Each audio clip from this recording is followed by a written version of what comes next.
having a conversation about Linares and Sanders, and like I'm looking at our. You even wrote garbage fight.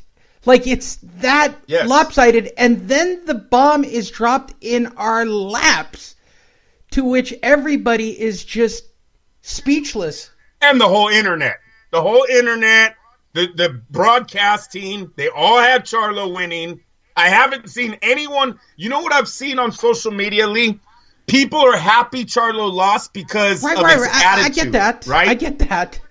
Nobody is going, oh, you guys are wrong. I had Tony Harrison winning this 7-5. You know what I mean? But the scorecards were like, and I said this last night, did Charlo bang Al Haymon's wife? I mean, like, seriously. No. Did he run over Suleiman's dog? Like, he literally got a straight-up robbery in the middle of that. Like, there's no way you can give me the fight looks different from different sides, from different corners of the fight. What are you talking about? Were you watching a different fight on your cell phone? I'm going to give you, listen, the best thing that I can describe that happened last night, and I think I wrote it to you guys. One, it was either the wrong name, like they read it wrong. That's like they just read it wrong. They flip-flopped That's the first. Yes. What made me say no, that wasn't it, was the fact that he announced and knew. See, if he would have said and still, then Tony Harrison would have been like, hey, dipshit, you got the wrong name. Say Charlo's the champ, not Harris. But when he says and knew, dude, they know who they're calling the winner. Dude, it took my breath away. It was such a... he didn't... By the way, for those of you who don't know, it wasn't that he just won. He won in like a runaway. Yeah. And Lee, let me tell you, these Charlo brothers brought no head movement last night. Both of them. They were seek and destroy type fighters. So I did see Harrison landing on occasion a counter shot, catch him I think the key word is But yeah, and there was only like 2 or 3 of them per round. Listen, this is the other thing I came up with. Whip out your conspiracy theory, because literally everybody who was in the chat room, including myself, were, let us hear your big theory. Al Haymon just watched Tyson Fury become the people's champ in a draw with Deontay Wilder, right? Everyone thinks Fury won, but it's a draw. But no one on the internet clearly was saying that, right? Everyone, Fury. Fury's become bigger. His market has went up. Everything.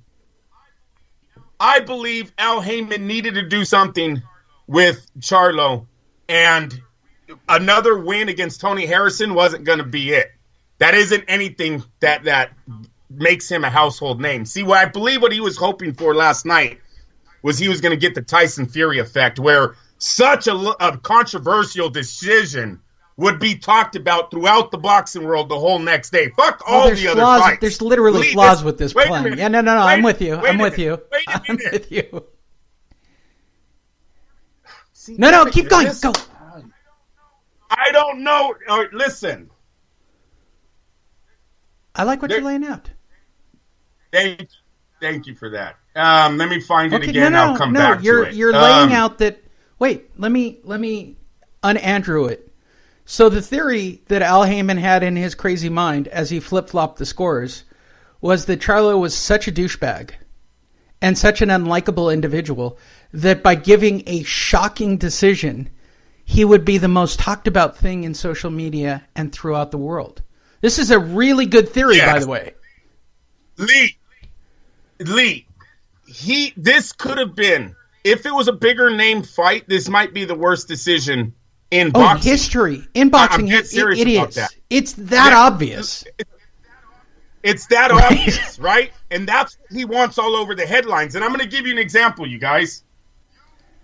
You get a defeat like this that no one thinks you lost. I'm telling you right now, if he knocks Tony Harrison out in the rematch, nobody cares about this fight. The kid now goes back to being undefeated. I'll give you some names. Roy Jones Jr. got DQ'd by Montel Griffin. Now, Roy Jones was down on scorecards when that DQ happened. Montel was frustrating him that night. Remember, Montel Griffin never gets a lot of credit. This is a man who defeated James Toney twice and then fights Roy Jones and is ahead on cards when he gets DQ'd. They give him a loss. Everyone's shocked. Oh, he's not undefeated anymore. He's not undefeated. They do the fight over. He knocks him out in round 1. 1 left hook. Roy Jones is back a pound for pound ranking. He's the greatest thing to ever touch the boxing ring again. Nobody cares. Rematches. Floyd Mayweather. Very controversial decision against Jose Luis Castillo. Everyone thought Mayweather lost that fight. What's Mayweather do? Rematches him 6 months later, beats him 8-4 on the cards. No one gives a shit about the first fight with Castillo anymore. This is what Al Haymon is banking on with Charlo. You make this a rematch. Look, you guys, these guys don't fight for 8 to 12 months. So this fucking rematch isn't happening until the summer of winter of 2019.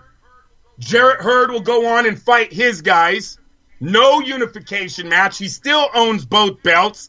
And hopefully, Jermall becomes a bigger name because of the robbery that happened last night. That is the only explanation I have for 3 fucking judges. Unanimously. To come back with the... Yes, that it was a total fix to make us do what we're doing right now. And actually, if you actually watched social media last night, that fight had more push in the media, social media, than any of the other ones. Warrington versus Frampton goes away. Happened too early. Now we just seen a robbery. Robbery is all we heard. The next fight, not really that good. Not entertaining. Korobov, no one gives a fuck about him. So even if he did look good, that's not hitting headlines. The only thing hitting headlines is his brother's robbery last night. And it's a good headline because it was a robbery. But here's the flaw to the plan. Charlo is such a remarkable douchebag that he's also getting pushback where people are like, fucking deserved it. Yes, but Mayweather's a douchebag, and he used to do 1 million buys every fight. These guys, the PBC audience does not mind douchebags, right? Adrian Broner, Floyd Mayweather, Gervonta Davis, right? All these guys getting drunk, slapping girls, doing stupid shit at strip clubs, getting shot at in the street. They don't care about all that. They like that shit. It attracts PBC audience for some reason. I have no idea why, but this behavior is something they like. So Charlo fits right in. And then when he comes in the rematch and he's bad-mouthing Tony Harrison and, hey, I like Tony after. Hey, you see Tony after the fight? I see this guy every day in the gym. You hear him saying that shit, Lee? Like he knew how to beat him, right? I know how to beat him. I see him every day in the gym. I know how to beat him. He's a hell of a champ, but I see him every day in the gym. Come on. Hey, dude, you didn't win that fucking fight. Stop it. Sometimes you just want to shake these guys. It's almost like Deontay. Lee. Yeah. Is Deontay Wilder not acting like that old man telling his fishing story? Everywhere he goes. Well, he talks about it like he won. Every time he tells his story, you guys, this fish is getting bigger and bigger. I had a broken arm. I had a hernia. I didn't really train. I lost all the weight because I had a flu. I had a virus on the night of the fight. Like every imaginable. And I said that on the night of the fight. How many excuses, right, are we actually going to endure for his... And I said this last night during the chat. He's talking about a tie like he won a fight.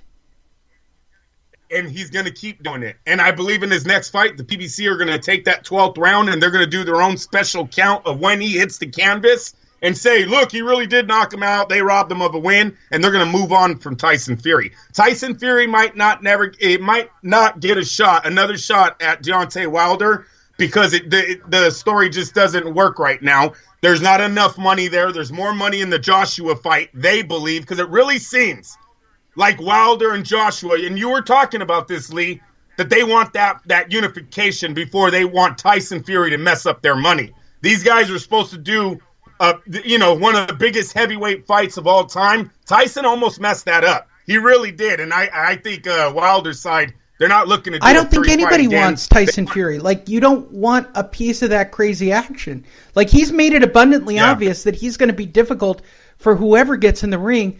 Why would you want to risk that? Period. No, I totally agree. You're already seeing both fighters talking about fighting each other, but not in the next fight. I mean, come on, they're trying to push Tyson out of the picture right now. Breazeale is calling out Deontay Wilder in Brooklyn, doing the "you better hold that baby because you don't want none of this." I couldn't even believe that. That was disgusting. Yeah, that was disgusting. If Wilder, Wilder, you don't say that. He could have said anything else. Why hold that baby? What does that mean? You gonna steal the baby? It was just like when Tyson was crazy, said, "I want to eat his kids." Like, why? No. Controversy sells fight. That's the PBC way. And the sad part is we should just be talking about the main event. But yes. Hey, pull a Ricardo Mayorga. Grab his girl's ass then, right? Remember when Mayorga grabbed Mosley's ass, or Mosley's wife's ass? That set off the fight. Duran tells Leonard's wife, "Come to the room with me if you want a real man." These are things you can do to sell a fight. Don't bring up fucking kids. You better hold your kid. Why? Why should he hold his kid? What did he even do to his kid? Come on, that's not selling a fight. Which takes us to our main event of the evening for last night on Fox, which was Charlo versus Korobov, which, honest to God, after watching the first round, I went, well, Charlo's head is not in the game. Nobody's throwing punches, so I'm just going to have to endure 12 rounds of this horse shit. But literally the first half of this fight is about Charlo not getting his head out of his ass because his brother got screwed, and Korobov putting on the performance of his life. Like, this is my one shot, and I'm going for broke. He pulled a legit Rocky Balboa and just went for broke for the first half of the fight. Better prepared. Lee, they're better prepared. They went more rounds. They fought more in the last two. Even though both guys have been inactive, whatchamacallit has put in more rounds than Jermall has in the real fights. What is it? Not a sparring match, not training. I think inactivity hit these brothers last night. I think inactivity's been hitting a lot of these PBC fighters. I believe that that's why these guys come back and they get injured on their first fight. Their hands injured, their fucking arms injured, and they're out.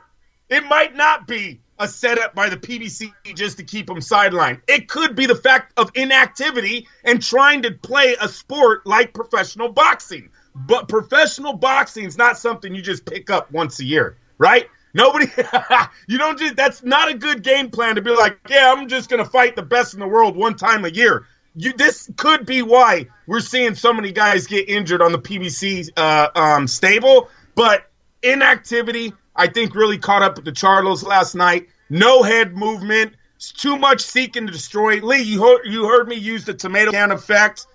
When you're fighting guys, bums that you can knock out, everyone knows you're going to knock out. You're a 2001 favorite. You start picking up bad habits, right? You start, I don't even have to do that. This guy doesn't have anything for me. Well, you can't take that mentality into every fight. Sometimes you step in the ring with someone a little bit better, maybe on the same level as you. Things aren't going to go as nicely. I think that happened to both brothers last night. If I was them, you got to tell Al Haymon, I need more fights. We need to stay in the gym a lot longer. Lee, they were talking like, oh, he's been out 17 months. This guy's been out 13 months. Like, what? How does that? I don't even know how that why these guys are taking all of these same game plans of only fighting once a year, not even fighting for a whole year. We've seen Jermall fight once for the last 2 years. He's only had one fight in each year. It's ridiculous. I think the most remarkable part of this fight, because Korobov won arguably several of the first 6 rounds, no matter how you want to score it. They literally gave almost every single round to Charlo at the end of the night by complete. Yep. Yeah. Look, here's my only issue with everything, Andrew. Here's my issue with everything. Don't make fixing the fight so obvious. Yeah. I don't want to believe you can really fix fights, but the PBC doing shit on live TV, that's not a good look. And then did you hear how Charlo was like, I thought I won that fight, but it's cool. It was all in the plan. I'm going to get my belt back. Don't talk like that. You can't talk like that. That doesn't sound good. It was, hey, listen to his interview after the fight, you guys. It sounds like a guy that knows he's getting his belt back. Right. whatever the reason, that is our entire night of boxing in a nutshell for you. You could be a part of the next time we all sit down to watch